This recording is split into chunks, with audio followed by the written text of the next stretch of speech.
si conducano gli imputati Calò e Buscetta. Questo sarà l'unico confronto in aula. Buscetta il giorno dopo sarà richiesto nuovamente dalle autorità americane che lo avevano mandato in Italia. Il pentito è rispedito oltre Atlantico in tutta fretta. Negli Stati Uniti temono per la sua vita, tanto che ai giudici italiani era stato chiesto di proteggere il pentito anche in aula con una gabbia di vetro antiproiettile. In America Buscetta è atteso dall'FBI, del quale è diventato un consulente per i traffici della droga della mafia. Il confronto ha momenti di tensione. Dunque, voi vi conoscete da moltissimo tempo, credo. Questo è un elemento comune. E tra l'altro il Buscetta ha parlato di una iniziazione del Calò nella organizzazione di Cosa Nostra. Quindi su questo punto volete confrontare le rispettive posizioni? Io rimango dello stesso punto come ho detto. Cioè lei vuole fare ricordare a Calò qualche episodio relativo a questo? Ma lui si ricorda benissimo, lui lo potrà dire con la sua voce stessa, quando io l'ho iniziato. E perché l'ho iniziato. Potrà dirlo. Allora Calò, dica lei. Signor Presidente, io desidero una cortesia dalla Corte, di dire al signor Buscetta che tutto ciò che mi deve dire, che cosa mi deve accusare, che dica almeno le cose dove lui ha le prove o almeno i testimoni di queste circostanze, e non faccia come ha fatto fino adesso nel dire me l'ha detto o l'ho saputo. Lui, come io farò adesso in questo confronto, che io proverò con documentazione tutto quello che ho da dire, e così desidererei che lui facesse lo stesso, non per sentito dire e non perché me l'hai detto tu, neanche questo deve dire, deve portare le prove, perché lui mi sta accusando di cose molto gravi per cui non è che sono un furtarello, mi sta accusando di 110, non so, imputazioni. E allora desidero che lui mi dica quali sono quelle cose che lui mi accusa, con le prove, e che non faccia come ha fatto fino adesso, signor Presidente. Buscetta ricorda un viaggio fatto da Totò Inzerillo e Stefano Bontade per incontrare Calò, nella speranza di trovare un accordo tra Corleonesi e vecchia mafia prima delle riunioni della commissione. Io mi rivolgo all'intelligenza, mi scusi se mi esprimo così, della Corte. No, anzi la dobbiamo ringraziare per questo. Mi dica un po', questo appuntamento che lui dice di avere avuto lì all'autogrill del Pavese, cioè loro sono venuti, questo Bontade Inzerillo, da Palermo con la macchina naturalmente, perché per avere questo appuntamento lì sono dovuti venire dalla macchina, non credo che c'è altro mezzo, no? E allora? Sì. E allora hanno fatto perlomeno quanto? 1000 chilometri. Palermo, Roma, 1000 chilometri. Ci siamo incontrati alla Pavese, abbiamo parlato per alcuni minuti, si sono lasciati così, in buona armonia. Loro si sono fatti altri 1000 chilometri di ritorno. Ma le sembra logico, le sembra, non so, le sembra vero questo? Può sembrare vero una cosa di questo genere? È possibile che fanno 1000 chilometri per parlare 2 minuti con me, poi se nel ritorno altri 1000 chilometri? Non lo so, perché Roma, io a Roma perché non è potevo stabilito che hanno fatto i 1000 chilometri e poi se ne sono andati, o hanno fatto altri 100 chilometri per andare in un altro posto. È già stabilito da chi? Da Calò, che devono venire a Roma, ascoltare a lui e tornare a Palermo. È un'imposizione, è un foglio di via. Ma non sono venuti apposta per me, per questo appuntamento. Sono venuti, ma può essere me. anche un'occasione per spostarsi, per venire, per andare in un altro Ma posto. adesso lo stai dicendo adesso, non l'hai detto prima. Adesso lo stai dicendo, non lo stai dicendo adesso stai dicendo che erano lì magari forse per altre cose. Vabbè, se lo sai perché erano lì. Calò non replica alle accuse di Buscetta, tenta però di screditarne la figura di padre e di uomo d'onore e racconta degli sfoghi che gli avrebbe fatto lo stesso fratello del pentito. Abbastanza bene il fratello, perché appunto l'avevo detto, ho dichiarato che è stato pure in carcere con me 1 anno e più nella stessa cella, insomma, si era molto affezionato con me. E i guai purtroppo che gli aveva fatto passare questo fratello me l'ha tutto raccontato.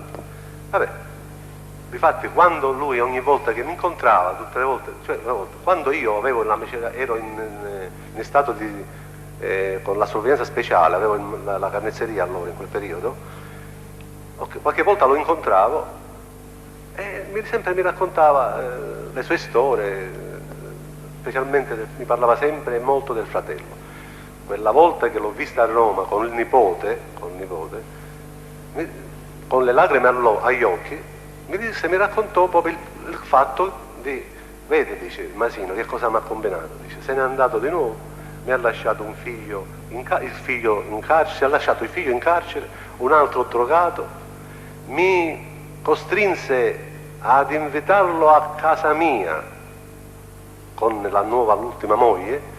Se lo immagina, dice, quale per ora inferno c'è a casa mia per avergli dato questa ospitalità, perché la moglie del fratello era la sorella della moglie sua, la prima moglie.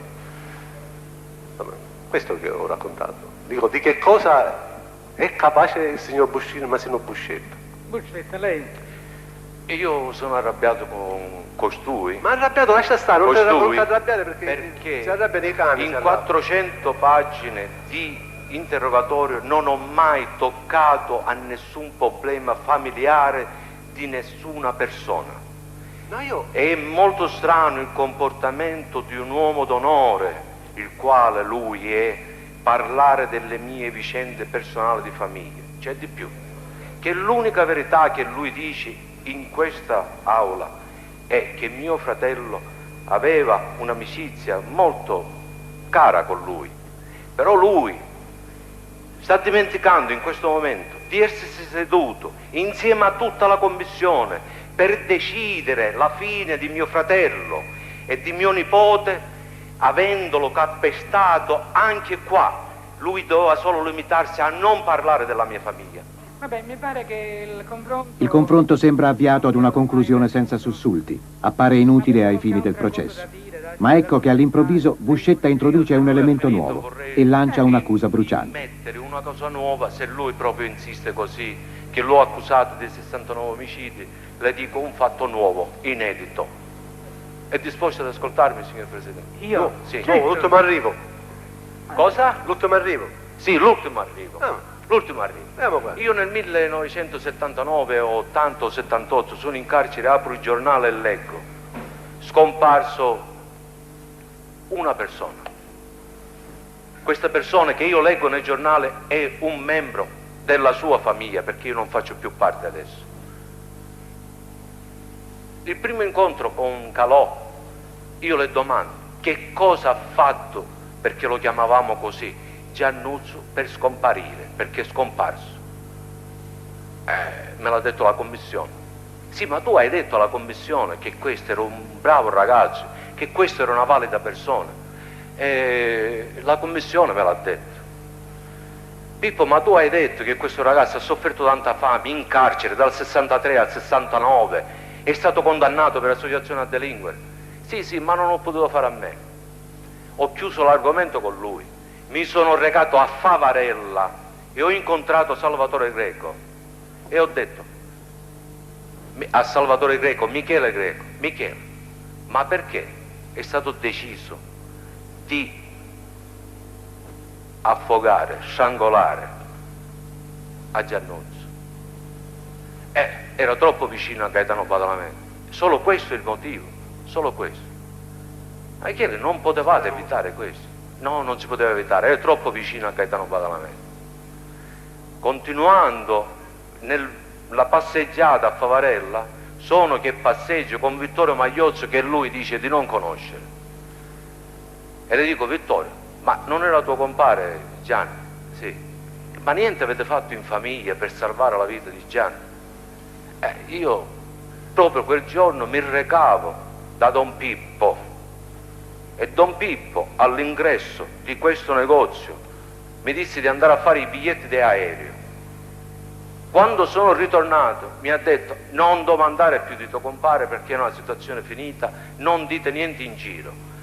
Questa persona si chiama Giovanni Lallicata, membro della famiglia di Porta Nuova, che il signor Calò, con questa faccia di innocente, si presenta qua per dire: dimmi di dove sono il capo, chi te l'ha detto? Questo è il signor Calò. Allora, se il signor Calò vuole fare il pentito anche lui, che dica tutte le cose che lui... Perché ti sta bene di queste... Ora, quanto tutto quello che stai raccontando, sono altri fatti nuovi che ti hanno raccontato adesso? Cosa sono? Cose antiche? Non sono cose fatti nuove? Non sono fatti nuovi.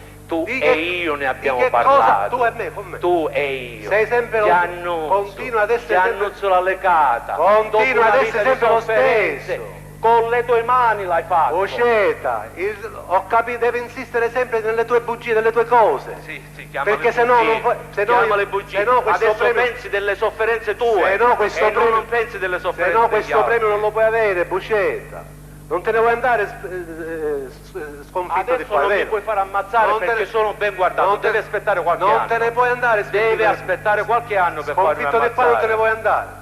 Che sconfitto? Io sono sconfitto, io sono un carcerato come te. Sconfitto non te ne vuoi andare, devi ancora insistere. Io sono sconfitto come te. Vai aumentando sempre. Già sono sconfitto. Vai aumentando sempre accuse. Ho perso famiglia, ho perso la mia libertà. Ma questo vedetelo tu, vedi tu che cosa hai combinato, vedi tu la devi mia colpa, mia massima colpa. Tu lo sai i fatti, tu li puoi sapere. Io, signor Presidente, lui lo sa. Io rispettavo il fratello, i figli, perciò quando dice queste cose a me mi fanno più male, perché sono sicuro che quando è morto il fratello, il nipote, mi sono preso più dispiacere io che lui ipocrita. Perché lui se ne stava in Argentina, in Brasile a godersi la vita e lì è rimasto. Calò tenta di dare una spiegazione alle accuse di Buscetta e sostiene che il pentito in realtà sta vendicandosi per certi torti subiti. Se ci dice qualche cosa. Pronta la replica di Buscetta, che chiama in causa Gerlando Alberti. Io mi vendico accusando i miei nemici, dice. Questo non è vero, tanto che io ho messo sotto accusa anche un amico carissimo come Gerlando Alberti. Tranquillo. Non so se sarebbe la sede opportuna per dirlo, delle vendette trasversali e degli amici che si accusano. Io mi legava un'amicizia profonda per Gerlando Alberti, ma io non ho pensato di non nominare Gerlando Alberti. Sarebbe stato assurdo parlare della mafia e parlare solo di me, perché sarei stato io il mafioso nel mondo. Se la mafia esiste è perché ci sono i componenti della mafia. Quando si parla che io ho collaborato perché ho voluto fare delle vendette trasversali, io garantisco a lei, signor Presidente, che rappresenta la legge, io non ho nessuna ragione per farlo nei confronti di Gerlando Alberti, una persona che io stimavo, ma che lui sinceramente non mi stimerà più, perché io sono venuto meno a quella regola che io e lui abbiamo giurato. Certo Stefano Calzetta. Alberti, detto Paccarè, è stato indicato anche dal pentito Leonardo Vitale come appartenente alla cosca di Portanuova, la stessa di Calò e di Buscetta. È il primo nome che compare in numerose inchieste sul traffico degli stupefacenti e, secondo l'accusa, è il primo boss che ha capito l'enorme potenza rappresentata dal controllo del mercato della droga. Un vecchio mafioso che si è riciclato, dicono i giudici istruttori, diventando raffinatore di eroina. Ma quale raffineria di Alberti? Se prendiamo tutte le perizie, va bene, di Sant'Onofrio, sono tutti negativi. Alberti non aveva né raffineria, né droga, né niente. Come non è stato trovato niente. E ci sono le perizie, gli atti che parlano del processo, non è che dice se vuole il Presidente può richiamare gli atti, va bene, vedi che non c'è né un grammo di droga, né niente, non esiste completamente niente. Ma anche lei nega di fare parte dell'associazione mafiosa? Ma io non ho fatto mai parte dell'associazione, sono stato soltanto un pregiudicato, che sono stato in carcere, per questo la polizia mi mette giustamente che sono un mafioso. Ma se uno che è stato in carcere è mafioso, allora sono mafioso.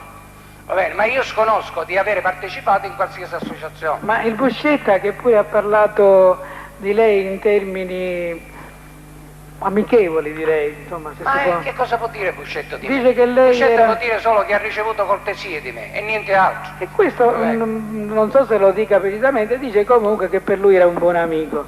Però le dice anche che lei sarebbe stato appartenente a Cosa Nostra, all'organizzazione mafiosa. No, niente vero, è fantasia tutta del Buscetta.